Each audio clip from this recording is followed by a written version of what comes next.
Welcome to this week's episode of Accredited Investor Markets Radio. Each week, we speak with you about investing in alternative assets. Unbiased and beholden to no one, Accredited Investor Markets Radio does not accept advertising from any investment firm or financial advisor. Accredited Investor Markets Radio is the spoken word sister of AccreditedInvestorMarkets.com, the internet's most comprehensive and unbiased educational resource about crowdfunding, angel investing, venture capital, private equity, private shares, and other investment classes beyond publicly traded stocks and bonds. Hello, everyone, and welcome to Accredited Investor Markets Radio. I am Christopher Cahill. In a few, we'll be speaking with Josh Maher. Josh Maher wrote a book. Its title is Startup Wealth: How the Best Angel Investors Make Money in Startups. Maher will explain why startup investing is less like buying a lottery ticket than it is like getting a puppy. We all want to know why that is. But first, humor. In October, Investment News at investmentnews.com compiled the 10 best financial advisor jokes. Talk about a few of those. The first is financial advisor talking, and he or she says, "The market may be bad, but I slept like a baby last night. I woke up every hour and cried."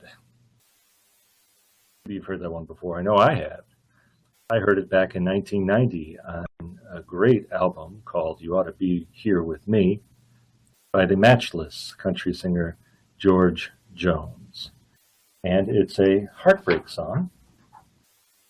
The great crossover between romantic heartbreak and investment heartbreak. Read the lyrics of a song like this one and it applies to both. And this, again, is Sleep Just Like a Baby, sung by George Jones. I won't try to imitate him. Lyrics by Jay Chambers, L. Jenkins, and Billy Sherrill. By now, I bet she's wondering how I'm doing. It broke my heart when she said goodbye. Every night I sleep just like a baby. I wake up every hour and cry. Yes, indeed. Maybe it was like that back in 2008 during the financial crisis, which makes me think of a song by Willie Nelson called Half a Man. Willie recorded it in 1962, released it in 1963. It was a hit, been recorded by many people. More recently, Merle Haggard and Willie Nelson recorded it again together as a duet. And on October 8th, 2008, in the throes of the market collapse, one of my favorite YouTubes of all time was uploaded. It's certainly my favorite artifact of the financial crisis. The video is a recording of Half a Man with Merle Haggard and Willie Nelson singing. 4 minutes, 13 seconds of photographs of various traders, market traders, crushed by the market's tanking. These are hangdog, intensely defeated faces. From this distance, since I wasn't a trader at the time and haven't been since, I find it to be very, very funny. Comedy, a tragedy is when you fall into a hole. Comedy is seeing somebody else fall into a hole, and that's the kind of thing that's going on here. And it's a great song, of course, a heartbreak song like I Sleep Just Like a Baby. And the key lyrics from Half a Man, which, and when I sing these to you, have the vision in mind of these market traders being crushed, just crushed by the 2008 market crash. If I only had one leg to stand on, then a much, much truer picture you'd see. Or then I'd more closely resemble the half a man you made of me.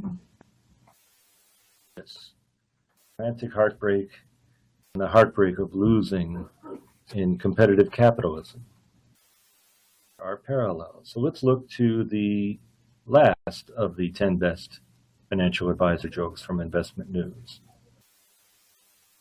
Client says, "My money really gone?" Financial advisor says, "Oh, of course not. It's just with somebody else." Okay, we all wish to avoid that fate. Some financial advisors are better than others. Some are very, very successful. That's one way to avoid the fate. But there are other contexts in which you might invest. For example, early stage investing in companies as a seed investor, an angel investor, or a venture capitalist. And at Financial Poise, which is the gateway site to this podcast, www.financialpoise.com, if you were to look, there is a piece called Characteristics of an Investable Startup, the short introduction to a larger piece by somebody else. And that larger piece is written by Jonathan Friedman of Firebird and is linked in the article. So these are really the thoughts of Friedman distilled for the benefit of Financial Poise readers. And what's the point? The point is Mr. Friedman is a veteran early stage investor. And in his article, he lists 6 factors in a startup that cause him to say no. He will not engage in that romantic endeavor. Now, angel investors tend to invest in 10 or 12 companies in the hopes that 1 or 2 of them might have greatly outsized returns. So that's not a direct parallel to the search for romantic love, unless maybe it is in this Tinder generation, but I won't go into that theme. Anyway, you want to make a lot of money from 1 or 2 of these companies. So what are the 6 things that make Jonathan Friedman say no as an early stage investor? They are weak barriers to entry. And number 2 is lack of meaningful differentiation. Both of those have to do with how this new venture will fit into the market. Is it easy for others to compete and defeat that venture because there are low barriers to entry and because the new venture is not very different from other potential competitors? Another factor is unsustainable unit economics, which has to do with the ratio of how much resources you have to throw into getting a customer and how much return you get from that customer and whether that ratio improves over time. You have to know that before you slap down a venture bet. 4th, niche markets without explosive growth. Think about a restaurant, just a standalone restaurant. It can make some money, but it's not the same as a scalable enterprise, which can make a whole lot of money by leveraging the web, or something like Amazon has done, or like other ventures have done. That's explosive growth. And that's something that an angel investor should look for. And without it, that's a reason to say no. Number 5, bad cap table. And that's really the inside baseball of how much of the company the angel investor is getting through his or her investment and how much will be there when the exit happens, whether parts of the cap table will be disrupted to your disadvantage. Finally, founder bait and switch, which I found interesting. After all, the angel investor is spreading his or her investment over 10 or 12 entities. There are founders who do similarly. They'll have a role, a significant role maybe, in the founding of a company, but really they're involved with many companies. So the angel investor should determine whether a founder is going to be there through the exit. A founder you like will be there through the exit. Don't get baited and then switched. All right, so now we've gone through some of the financial and musical and romantic fortunes and misfortunes. Let's find out more about how to avoid the fate that Mr. Friedman was talking about and get to the interview. Josh Maher is the author of Startup Wealth, How the Best Angel Investors Make Money in Startups. The book features interviews with 23 exemplary early-stage investors, including early-stage investors in Google, Invisalign, Zipcar, Uber, Twilio, Localytics, and other successful entities, plus some investments in not-so-successful companies. The book accomplishes its purpose of providing multiple perspectives regarding diverse scenarios reflecting the angel landscape. Josh is a passionate supporter of the Seattle startup community. He's president of Seattle Angel, which is a nonprofit focused on education at the intersection of startups and angel investing. Seattle Angel, in turn, helped launch the highly successful Seattle Angel Conference and the recently launched Seattle Angel Fund, An angel investor himself, Maher has been consulting, mentoring, and advising startups since 2007, and recently has been helping people deploy early-stage investments in their investment portfolios. Josh also has some interesting projects in the works for family offices. Welcome to the program, Josh. Thank you for having me. I'm excited to be here. All right, first question. What are these interesting projects that you have in the works for family offices? Yeah, there's a few family offices here in the Seattle area who have been exploring how they help their clients, connect with these early stage opportunities. The ones I'm working with are multi-family offices versus a single family office, and they're looking at how they can build an easy kind of diversified portfolio for to add to the existing kind of portfolio that they have for their investors. And so the big problem is most early stage investment happens directly one-on-one with the angel investor and the company, and then at the other end of the spectrum is investing in a venture capital fund, which is completely hands-off. And a lot of investors want something somewhere in between where they're, a little bit, closer to what's happening because they like the innovation and the excitement there, and they also like investing earlier to capture that growth. But they also want help along the way.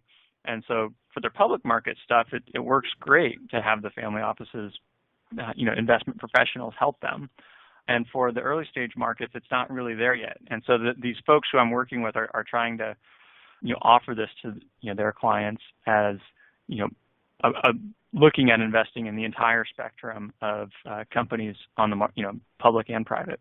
So that's what I'm trying to help some folks do, and if it works out really well, look at helping more folks do the same thing.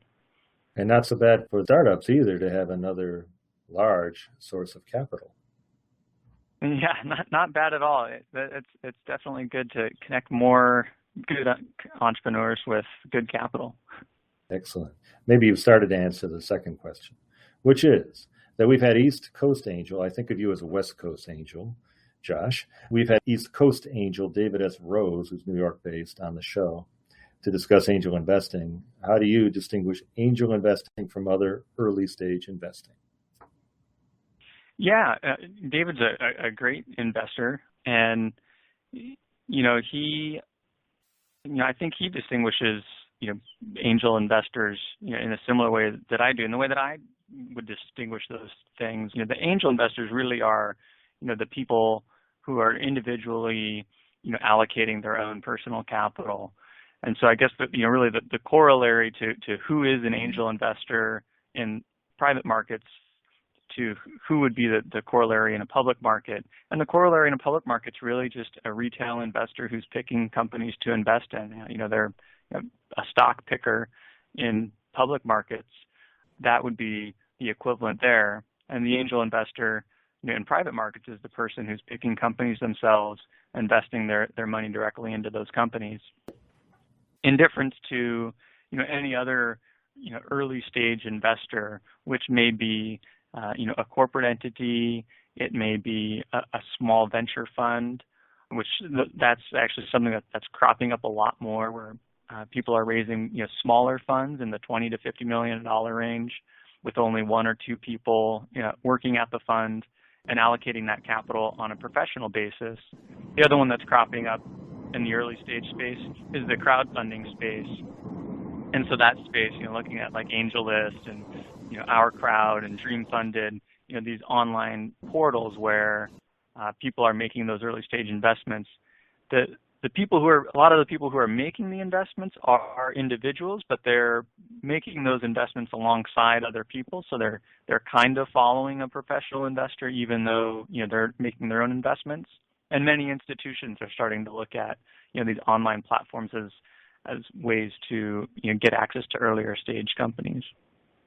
I suppose a distinction then between you and David is how you go about answering the question. The content is very similar and includes what you were emphasizing at the end, which is that angel investing has morphed from what may have been mainly individuals to individuals plus these syndicated or institutional forums. But David always starts with, and I've had him on the show and on webinars, he always starts with talking about the theater community of the 1930s and 40s. And angel investors were guys who would come in and fund a show for their own personal reasons, which was to hang out with the chorus girls and so on, which is, a jocular thing, but it also gets at what individual angel investors have done in some cases, right? Which is not just put money in and walk away and watch it grow, but actually get involved in the business. Yeah, absolutely. It's interesting. I talk a little bit about that same place of where angel investing came from, and because when I looked into the history, I found the same result. And it's interesting because the difference, right, between that angel investing and those professional investors, the professional investors actually kind of started at the family office space. The first investor, kind of venture capitalist, or the first venture capital type investments were coming out of a family office and all of them were done kind of professionally, well managed, and that continued to grow into what we now see as venture capital. And so those wealthy individuals at that time, they weren't doing early stage investments themselves. They were hiring someone else to do that analysis for them. And the people who were really passionate about the things that they were investing in looked more like these plays that were occurring. And you started to see that in other places, right? Restaurants. That used to be a huge growth area. There were a lot of individuals investing in restaurants in decades past, because they did have the ability to get in and get hands on and be proud that people were coming to the restaurant that they were an investor in. And you still see that today, but people are really looking at that really high growth area. So yeah, it's an interesting history to kind of how people, or how the investing in early stage things has evolved. Well, I guess you can contrast restaurant investment, which, in my youth, I, of course, was working in restaurants and saw these guys come in, and they were very proud, just as you described. But angel investing tends to be, or at least the press surrounding it tends to be focused on scalable enterprises, where the investment might, if it's a great success, be 100 times your investment or more. And that leads me to a person you interviewed in your book, Startup Wealth, How the Best Angel Investors Make Money in Startups, which includes 23 different people you talked to. One of them, Christopher Cahill, posed two different types of angel investing. And I'd like to hear your comment on it. Angel investing, which is like buying a lottery ticket, or angel investing, which is like adopting a puppy. Yeah, absolutely. The adopting a puppy, that's certainly more in line with the folks who were financing plays a long time ago. But and the folks on the lottery ticket, they're really just hoping they can be a part of it. And I think the thing that maybe it's not so much adopting a puppy, because I think when you adopt a puppy, you're really not necessarily planning to get anything more out of it than just being a part of it. I think people who are adopting young companies, like adopting a puppy, are the ones who are mentors or advisors to companies who they may get some financial reward out of it, but a large part of it's really just helping. It's purely helping the company and the joy of being a part of it, watching this thing grow. And as soon as you start to move over to being an investor, maybe you're a little more like farming. The whether you're farming with animals or farming with crops, they need a lot of love and care by either you or someone to help them grow. And it's a long time before you get the fruits, but you made the investment early on with the expectation that there was going to be some profit and reward at the end of the day. And so I think most investors fall somewhere in the middle of the lottery ticket and the adopting a puppy, and I think a lot of them think more about planting their seeds and supporting those seeds through their life and watching them grow and seeing a great exit at the end. And there's a lot of love in the middle, and they love after the end. But if there's no financial reward, no one's very happy. Well, I guess the puppy metaphor breaks down when you talk about end game, because after all, the end game of adopting a puppy is ultimately very sad. After 8 years or 10 years of bliss. But leave that to the side. That wasn't what he was focusing on. But let's talk about end game. So you talked to a lot of different investors in putting your book together with a set of different perspectives. Is the end game always the same? And how does that guide us as potential angel investors to think about the end game? Yeah, it's interesting because for most people who are getting into early stage investing, the end game is the same. And in a lot of ways, it's driven by the venture capital community. These businesses who need additional capital to grow their business. They're too early to really access the public markets, so the only option they have, are other private investors. And those private investors are set up to return money to their limited partners. And so if you're a company that has to go raise that money from people who need to exit within 10 years and return the money to their LPs, then you kind of have to fall into that situation. And so if you're an angel investor, you have to kind of be expecting that that's going to happen. And so that's most people.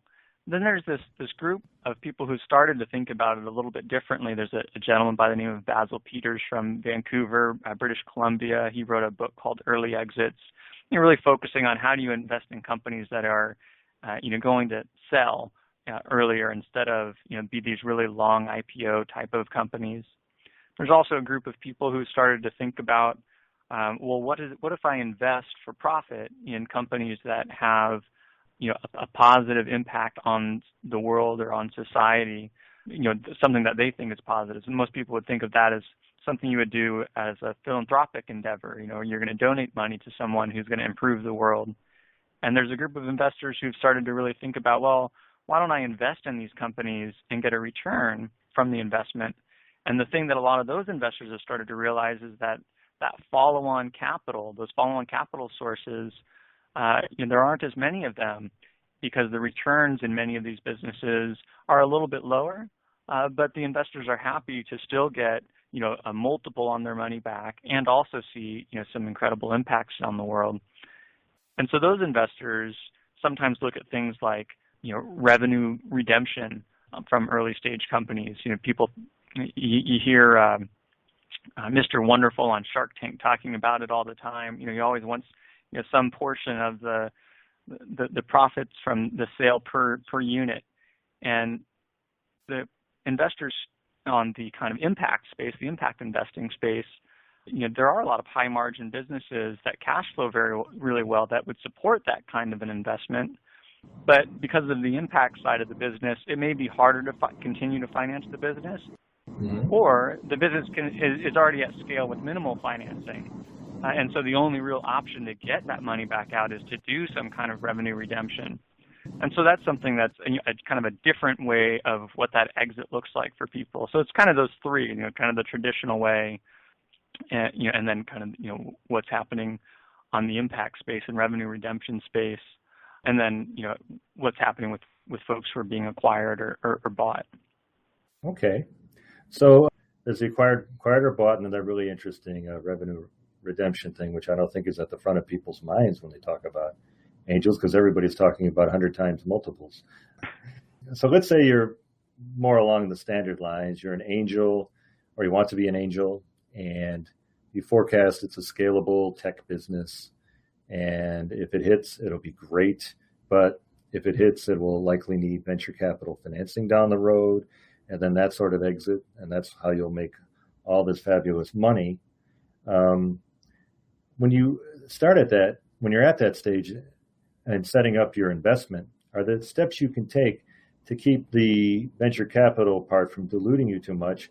And the second part of the question is this one of those topics you cover at Seattle Angel or in the Seattle Angel Conference?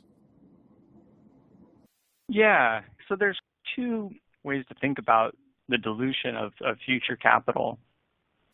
The venture approach that many investors follow is that you double down on your winners, essentially. And the thinking there is, if I'm going to invest and have 10 or 20% of the company, I'm going to make sure that I have the right to continue to invest however much money is required to maintain that percentage. And so you only do that on the ones that are doing well. And so maybe you have more money in the companies that are doing really well and less money in the companies that aren't doing very well. And so that's the way that most venture capitalists look at it. Companies who go on to take venture capital money when a venture capitalist chooses not to participate in the next round of financing. For many other investors, it's a negative signal that one of the venture capitalists or all of the venture capitalists aren't putting more money into the company. And so that it creates kind of a negative environment where if the existing investors don't continue to invest, it's a bad thing for the company, even if the company's still doing great. So the other school of thought comes from a gentleman by the name of Rob Wiltbank. He is professor at Willamette University in Oregon and UW here in Seattle. And he has been doing studies of angel groups. And the angel group data that he's been able to collect, he's done it once in the U.S. He did it once in the U.S. and then repeated it in Europe, and he's in the process of repeating it again. So it would be the third study where he's taken a look at what angels are investing in, how many hours of diligence do they go through, what do they look at in terms of valuation and follow-on financing and returns of their portfolio. And the thing that he found is that folks who are doing these investments in groups, they actually have a little bit of a better chance, the angels anyway, of getting a good return or a better return when they don't follow their investments on.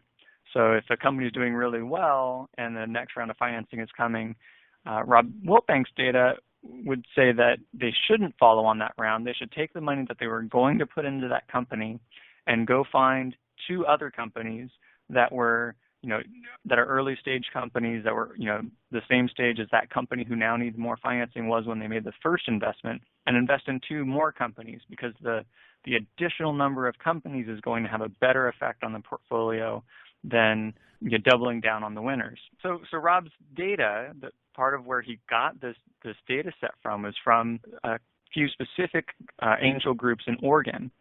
And the angel groups in Oregon, the names of the angel group, one is the Willamette Angel Conference and the Portland Angel Conference and the Oregon Angel Fund. And you might hear some similarities between the things that we have at Seattle Angel. We run a thing called the Seattle Angel Conference, and we created a thing called the Seattle Angel Fund. And a lot of the investors who are in the or come to the conference and who invest through the fund, kind of believe or agree with the data that comes from Rob around this concept of a bigger portfolio is better than it's going to give you better returns in a more refined or portfolio. So those principles are very prevalent in the kinds of things that we talk about, but not every investor prefers to invest that way. So we do talk about kind of what's the difference between those two, and how do you really think about where you fit, which camp you fit in. It's tough to try to straddle both camps, so you really kind of got to pick which camp you're in. I guess the reason I reacted that way about it being counterintuitive is because my understanding of the common wisdom is if you're an angel investor and you want to make money from your angel investing, that you spread it out among many companies because only a few are going to be winners. And that goes with the portfolio idea, but once you have a winner in your paws, the intuitive thing for me is to throw a little more money into a winner rather than to throw it out to two unknowns. Right. Yeah, absolutely. The hard part, the thing where it's that starts to break down, are the ones that look like they're winners. They may not actually be going as far and as fast as you hope they would. Yeah. And so being able to pick which ones are the winners, because it is still early stage, because there are still so many, risks that can crop up, just from, the team culture, the market, the future fundraising, capability. There's just so many of those things that are still, really highly unknown, even if, the company's traction and, growth and, revenue growth and everything seems to really support, putting more money into it. It's really easy to do that and still see a failure of a company, 7 years down the road, because they can't figure out how to make it happen. Well, in addition to the psychological, because the psychological aspect of investing is so powerful, which is you're already invested. You have to guard against the inherent desire to double down apart from the outcome of an analytical process. But to get back to the analytical process, you mentioned risk, and maybe we should be a little more, I guess I suggest that we should try to be a little more systematic. What kinds of risks are we talking about? I passed along to you as a guide a list of due diligence risks written by Swati Chaturvedi of Propel X. She's been on this program too. I like to talk about guys and gals who've been on this program, obviously. And it's called Due Diligence, the Backbone for Successful Angel Investing. I shared it with you. What are the principal risks that either an angel investor who's going to engage in the analysis himself or herself, or maybe some member of a syndicate who wants to make sure that the syndicate is covering all the risks? So what kinds of risks can we identify? Yeah, absolutely. The one that, I think happens the most is the team falls apart for some reason.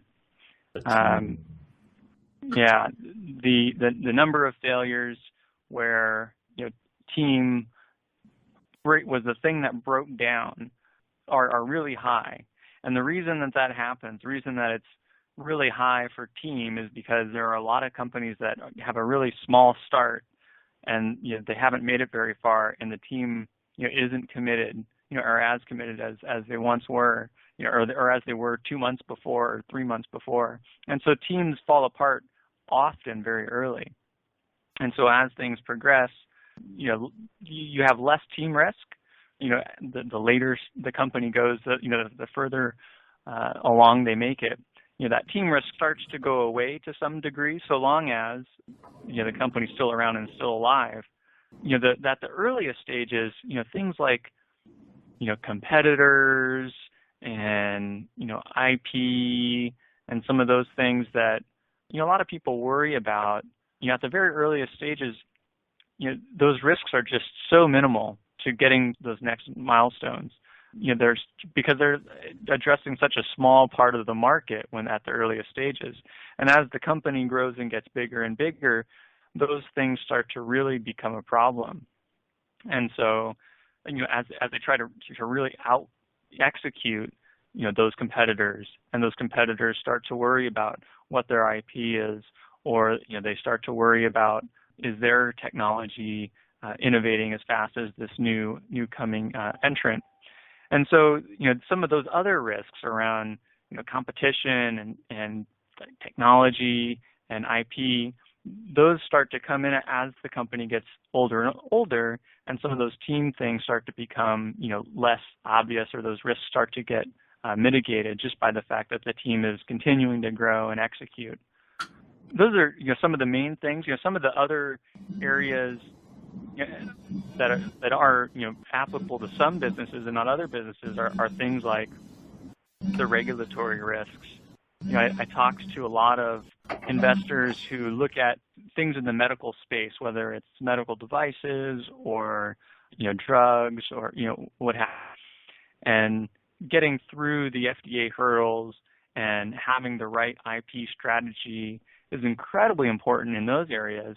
And so the early investors who are in those areas who don't have a deep understanding of the regulatory process, what the regulatory risk looks like of getting FDA approval, as an example, or what a solid IP protection kind of makeup looks like.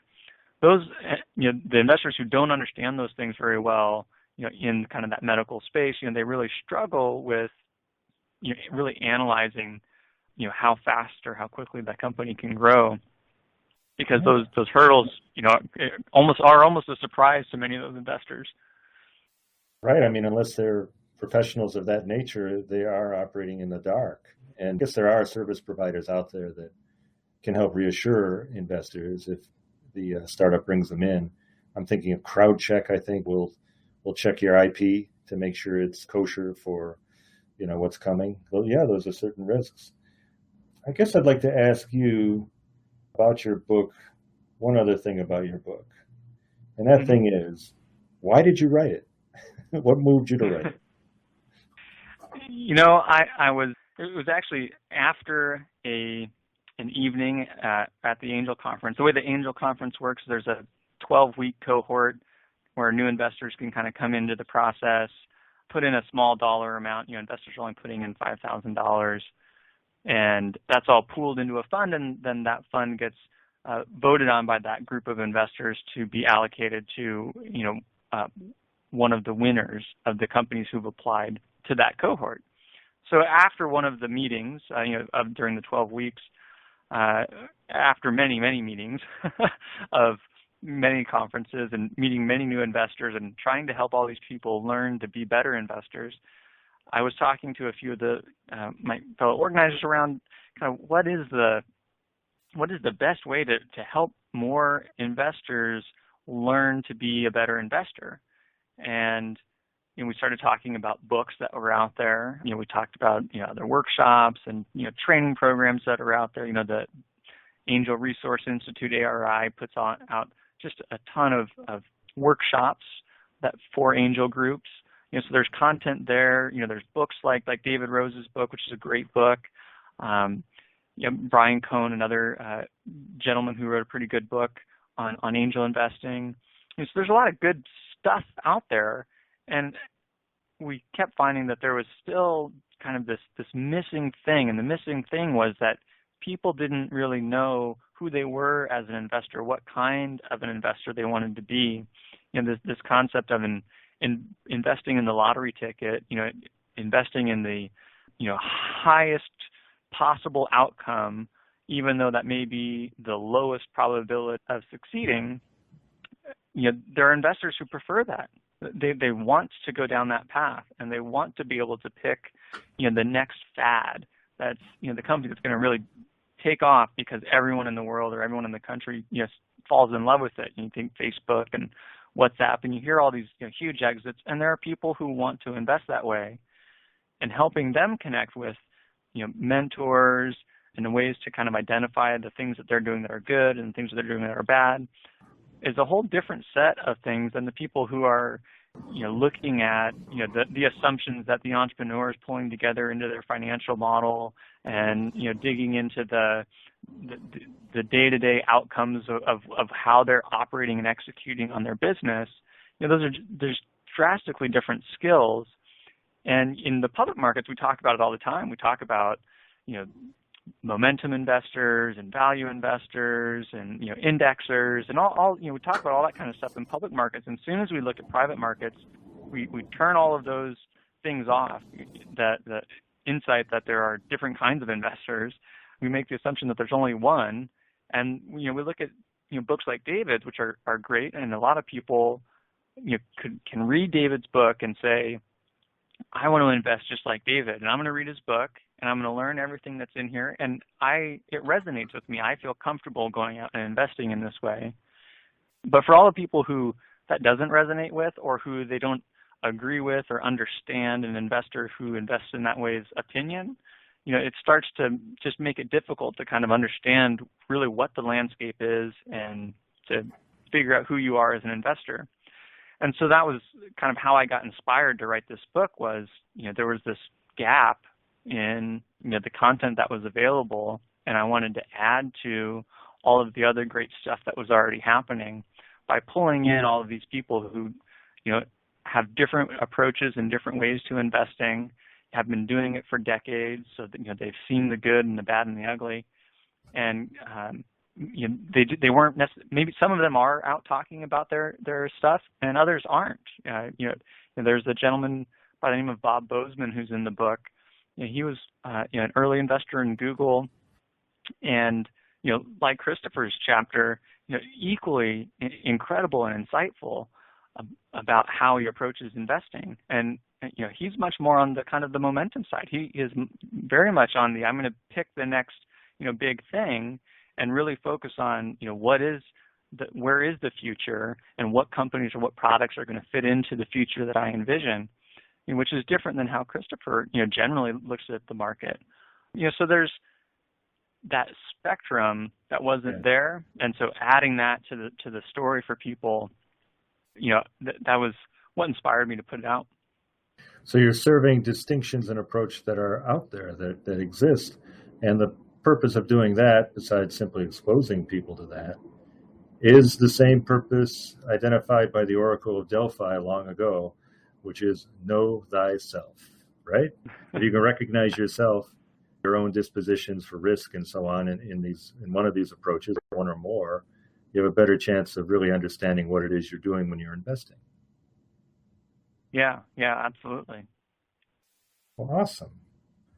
Well, Josh Maher, author of Startup Wealth, How the Best Angel Investors Make Money in Startups. It's been a pleasure. Thank you. I really enjoyed being on the show. This has been Accredited Investor Markets Radio. I am Christopher Cahill. Accredited Investor Markets Radio is produced by Stephanie Strait. Thank you for listening. Let's do this again sometime soon. Thank you for joining us. If you enjoyed this episode, you can subscribe through iTunes or Stitcher, or you can download our app from Libsyn. You can also listen right on our website, www.AIMkts.com. Each week, Accredited Investor Markets Radio brings you news and education about investing with a focus on alternative assets. To see a short written summary of this episode, go to www.AIMkts.com. Accredited Investor Markets Radio is a production of Financial Poise Radio Productions, LLC.